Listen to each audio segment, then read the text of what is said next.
Today we bring this focus on hemispheric indigeneity to this joint Duke-UNC Conference on Social Justice and Cultural Self-Determination. This final panel on reconciliation and negotiation in the indigenous world will examine how Native peoples throughout the hemisphere are attempting to move forward to improve the lives of future generations without forgetting their dark histories of exploitation, forced removals and dispossessions, extermination, discrimination, and official government attempts to suppress Native languages, cultures, and identities. Since the late 1960s, indigenous movements throughout the Western Hemisphere have organized, protested, sometimes violently, litigated, and negotiated with the goal of educating the dominant culture about their histories, grievances, and demands for social justice. In Canada, we might recall the Mohawk warriors who in 1990 blockaded a major bridge into Montreal in order to stop a local white community from desecrating a sacred burial ground in order to build a golf course. In the US, in 1973, we remember the American Indian movement's armed standoff at Wounded Knee. In Mexico, in '74, it was the Zapatistas who demanded we pay attention to indigenous grievances. And from the mountains to the jungles across South America, Native peoples have organized to demand their rights. While there are thousands of Aboriginal groups with stories of colonial violence and dispossession to tell in their own languages, they came together to speak with one voice in the United Nations Declaration on the Rights of Indigenous Peoples in 2007. Although most governments have acknowledged the rights of their indigenous populations, and many have even apologized for past mistreatment, the struggle continues. Land claims are still pending, treaty obligations are being ignored or abrogated, conditions on native reserves continue to deteriorate, cultural identities and indigenous languages are still threatened, and more consultation is urgently needed on issues related to economic development and resource extraction. Despite the impressive achievements of the indigenous rights movement, resentment and distrust persist and continue to dominate relations between Native groups and government authorities. Our speakers this afternoon will address efforts at reconciliation and negotiation of institutional measures to guarantee self-determination as well as economic and social justice. Since the conference web pages give you biographical information on our distinguished panelists, at this point I will turn the floor over to the moderator, Professor Rosemary Fernholz of the Sanford School, who will moderate the panel and the discussion period following the speakers' presentations. Thank you. James Anaya is a Regents Professor and James Lenoir Professor of Human Rights and Law at the College of Law at the University of Arizona. He teaches and writes in the areas of international human rights, constitutional law, and issues concerning indigenous peoples. It is very much a pleasure for us to have the remarks and the introduction of Professor James Anaya.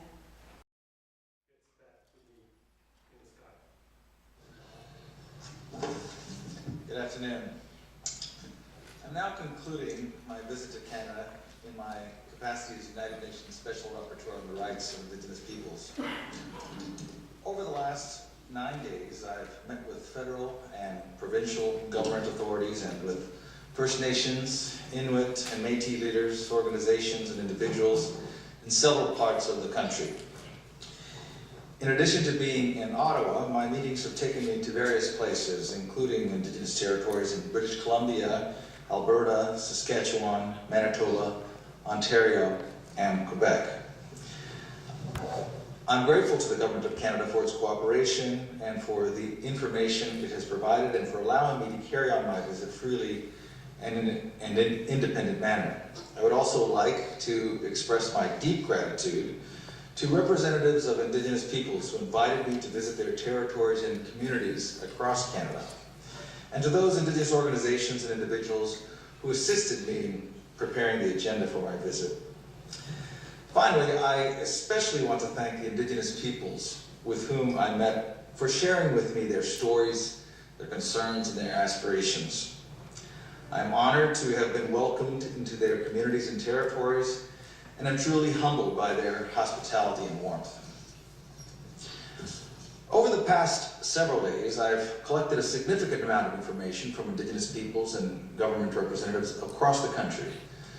In the following weeks, I will be reviewing the extensive information I received during the visit in order to develop a report to evaluate the situation of Indigenous peoples in Canada and to make a series of recommendations. This report will be made public and will be presented to the United Nations Human Rights Council. I hope that the report will be of use to First Nations, Inuit, and Métis people, as well as to the Government of Canada, to help find solutions to ongoing challenges that Indigenous or Aboriginal peoples in the country face. In advance of the report, I'd like to now provide some preliminary observations and recommendations on the basis of what I have observed during my visit. These do not reflect the full range of issues that were brought to my attention, nor do they reflect all of the initiatives on the part of the federal and provincial governments related to Indigenous issues. Canada, with its diverse and multicultural society, has been a leader on the world stage in the promotion of human rights since the creation of the United Nations in 1945. And it was one of the first countries in the modern era to extend constitutional protection to Indigenous people's rights. This constitutional protection has provided a strong foundation for advancing Indigenous people's rights over the last 30 years, especially through the courts. Federal and provincial governments have made notable efforts to address treaty and Aboriginal claims and to improve the social and economic well-being of Indigenous peoples. Canada has also addressed some of the concerns that were raised by my predecessor following his visit in 2010. These include actions to remedy gender disparities in the Indian Act and to provide access to the Canadian Human Rights Commission for claims based on the Indian Act. Additionally, Canada has adopted the goal of reconciliation to repair the legacy of past injustices and has taken steps toward that goal. But despite positive steps, daunting challenges remain. From all I've learned, I can only conclude that Canada faces a crisis when it comes to the situation of Indigenous peoples of the country. The well-being gap between Aboriginal and non-Aboriginal people in Canada has not narrowed over the last several years. Treaty and Aboriginal claims remain persistently unresolved, and overall there appear to be high levels of distrust among Aboriginal peoples toward government at both the federal and provincial levels. Canada consistently ranks near the top among countries with respect to human development standards, and yet, amidst this wealth and prosperity, Aboriginal people live in conditions akin to those in countries that rank much lower and in which poverty abounds. At least 1 in 5 Aboriginal Canadians live in homes in need of serious repair, which are often also overcrowded and contaminated with mold. The suicide rate among Inuit and First Nations youth on reserve, at more than 5 times greater than other Canadians, is alarming. One community I visited has suffered a suicide every 6 weeks since the start of this year. Aboriginal women are 8 times more likely to be murdered than non-Indigenous women, and Indigenous peoples face disproportionately high incarceration rates. For over a decade, the Auditor General has repeatedly highlighted significant funding disparities between on-reserve services and those available to other Canadians. The Canadian Human Rights Commission has consistently said that the conditions of Aboriginal peoples make for the most serious human rights problem in Canada. It is clear to me that Canada is aware of and concerned about these issues and that it has taken steps to address them. I've learned about numerous programs, policies, and efforts that have been rolled out at the federal and provincial levels, and many of these have achieved notable successes. However, it is equally clear that these steps are insufficient and have yet to fully respond to Aboriginal people's urgent needs, fully protect their Aboriginal and treaty rights, or secure relationships based on mutual trust and common purpose. Aboriginal people's concerns and well-being merit higher priority at all levels, within all branches of government and across all departments. Concerted measures based on mutual understanding and real partnership with Aboriginal peoples through their own representative institutions are vital to the long-term resolution of these issues. Importantly, Canada has taken action toward the goal of reconciliation between Aboriginal and non-Aboriginal Canadians with the 2008 government apology for the residential schools and the creation of the Truth and Reconciliation Commission. The Truth and Reconciliation Commission has been documenting the horrifying series of stories of abuse and cultural dislocation of Indigenous students who were forced from their homes into schools whose explicit purpose was to destroy their family and community bonds, their language, their culture, their dignity, and from which thousands never returned.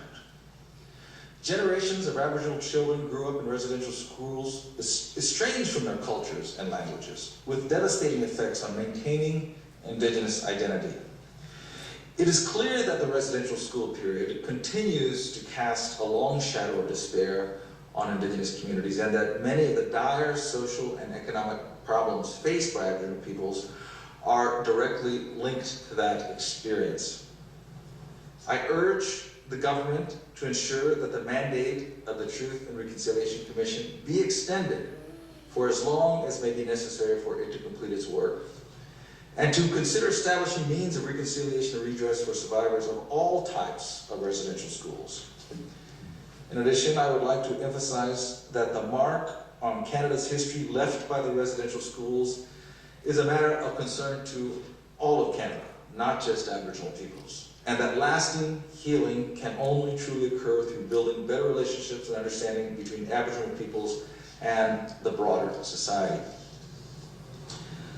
Another aspect of the long shadow of residential schools, combined with other historical acts of oppression, is the disturbing phenomenon of Aboriginal women missing and murdered at the hands of both Aboriginal and non-Aboriginal assailants, whose cases have a much higher tendency to remain unresolved than those involving non-Aboriginal victims. Certainly, both federal and provincial governments have taken steps targeted at addressing various aspects of this issue. Yet, over the past several days, in all of the places I visited, I have heard from Aboriginal peoples a widespread lack of confidence in the effectiveness of those measures. I've heard a consistent call for a national level inquiry into the extent of the problem and appropriate solutions, moving toward the participation of victims, families, and others deeply affected. I concur that a comprehensive and nationwide inquiry into the issue could help ensure a coordinated response and the opportunity for the loved ones of victims to be heard, and would demonstrate a responsiveness to the concerns raised by the families and communities affected by this epidemic. These and further steps are required to realize the promise of healing and a new relationship that was made in the 2008 apology. Among all the government and Aboriginal representatives with whom I met, there's agreement that improving educational outcomes for Aboriginal people is a key to addressing the many other problems facing them. I commend the government at both levels for placing a high priority on education. However, I have heard a remarkably consistent and profound distrust toward the First Nations Education Act being developed by the federal government, and in particular deep concern that the process for developing the act has not appropriately included nor responded to Aboriginal views. In light of this, I urge the government not to rush forward with this legislation, but to reinitiate discussions with Aboriginal leaders to develop a process, and ultimately a bill, that addresses Aboriginal concerns and incorporates Aboriginal viewpoints on this fundamental issue. An equally important measure for improving educational outcomes, and one that could be implemented relatively quickly, is to ensure that funding delivered to Aboriginal authorities for education per student is at least equivalent to that available in the provincial educational systems. As was stressed to me throughout my visit, it will be difficult to improve educational outcomes without addressing the substandard housing conditions in which many Aboriginal people live. young people described to me the difficulty they have studying in small homes overcrowded by generations of family members. Other social problems have also been linked to these overcrowded conditions, including high rates of tuberculosis and other health problems, family violence, unemployment, and unwanted displacement to urban centers. Overcrowding of homes leads to increased wear and tear, and to the premature deterioration of existing housing stock, resulting in dilapidated and often unsafe housing conditions. It is abundantly clear that funding for Aboriginal housing is woefully inadequate. The housing problem has a significant economic and social impact. The chief of one community I visited indicated that if adequate housing were available, the vast majority of his community's members with university degrees, nurses, doctors, teachers, engineers, would choose to return home. A woman from the same community, who more typically had not had the opportunity to attend university, told me that as she became an adult, she had no chance of having a house on her own, but rather was forced to remain in her parents' home for years to come with few prospects for developing a life on her own. It is as if I'm not a person, she said. I urge the government to treat the housing situation on First Nations reserves and Inuit communities with the urgency it deserves. It simply cannot be acceptable that these conditions persist in the midst of a country with such great wealth. By all accounts, increased investment in building self-governing capacity is essential to creating social and economically healthy and self-sufficient Aboriginal communities. 130 years of Indian Act policies persistently undermined and in some cases continue to undermine many First Nations and Inuit peoples' historic self-governance capacity.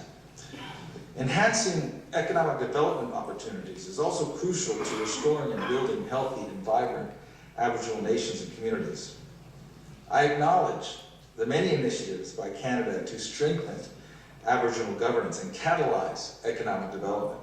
And I applaud the many successes a number of Aboriginal communities have had in building governance capacity and pursuing economic development opportunities.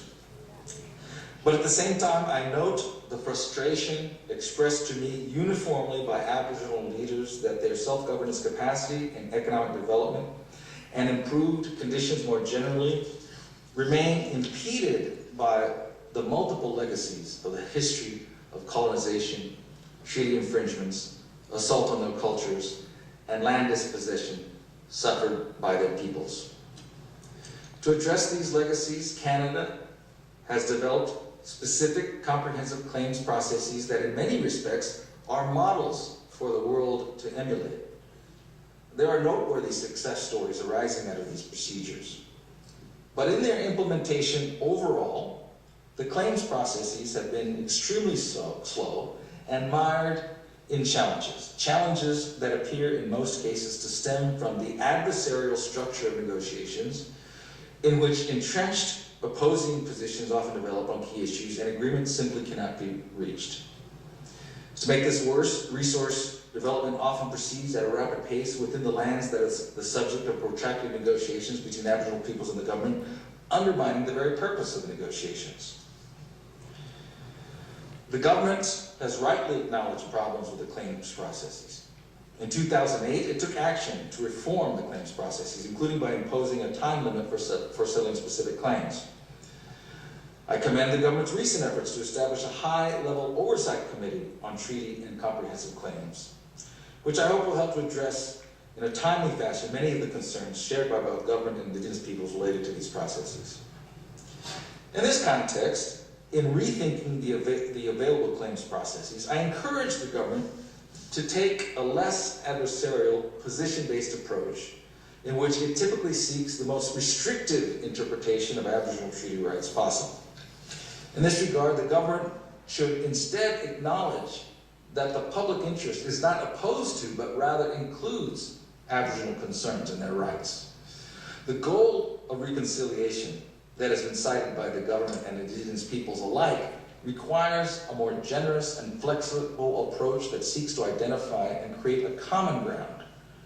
Further, as a general rule, Resource extraction should not occur on lands subject to Aboriginal claims without adequate consultations and the free, prior, and informed consent of the Aboriginal peoples concerned. More generally, greater efforts are needed to improve avenues of communication between government and Aboriginal peoples to build consensus on the path forward.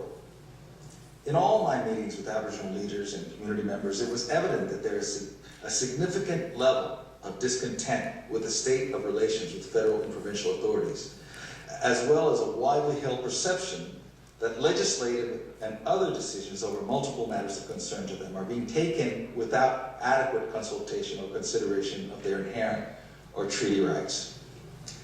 I urge the federal government especially to work with Aboriginal peoples through their representative institutions and authorities to overcome this condition of mistrust. As with the Education Act initiative mentioned earlier, unless legislative and other government actions that directly affect Indigenous peoples' rights and interests are made with a meaningful participation, those actions will lack legitimacy and are more likely to be ineffective. In order for the government to move forward to address the concerns of Indigenous peoples in partnership with them, it is necessary to arrive at a common understanding of objectives and goals that are based on full respect for Indigenous peoples' constitutional, treaty, and internationally recognized rights. Indigenous leaders from First Nations with historical treaties repeatedly expressed to me their yearning for the friendship, respect, and sharing of resources that they understand the treaties to embody. And Aboriginal leaders look to future arrangements based on similar premises. Such aspirations provide a much stronger grounding for a Canada respectful of human rights than a premise of Indigenous subjugation and extinguishment of rights. In addition to historical treaties and constitutional principles, the international standards endorsed by Canada and Aboriginal peoples, in particular the United Nations Declaration on the Rights of Indigenous Peoples, should inform the definition of common objectives and goals. Canada's 2010 endorsement of the Declaration marked an important step on the path towards reconciliation with Indigenous peoples, and Canada should be commended for joining most all of the rest of the countries of the world in support of this instrument. I was pleased to hear throughout my visit references by First Nations, Inuit, and Métis people to the Declaration about the incorporation of its standards into their work. It is my hope that the provincial and federal governments in Canada, as well as the country's courts, will aspire to implement the standards articulated in the Declaration on the Rights of Indigenous Peoples. The Declaration can help provide a common framework within which the problems that I've outlined here in a preliminary fashion can be addressed. Ladies and gentlemen, I look forward to developing more detailed observations and recommendations beyond these initial comments in my report to the Human Rights Council. My observations and recommendations will be aimed at identifying good practices and needed reforms in line with the Declaration of the Rights of Indigenous Peoples and other international instruments that mark Canada's international human rights obligations. I hope this process will contribute to ensuring that Indigenous peoples of Canada can continue to thrive and maintain their distinct ways of life as they've done for generations despite a history of misleading, thus enriching Canadian society for the benefit of all. Thank you very much.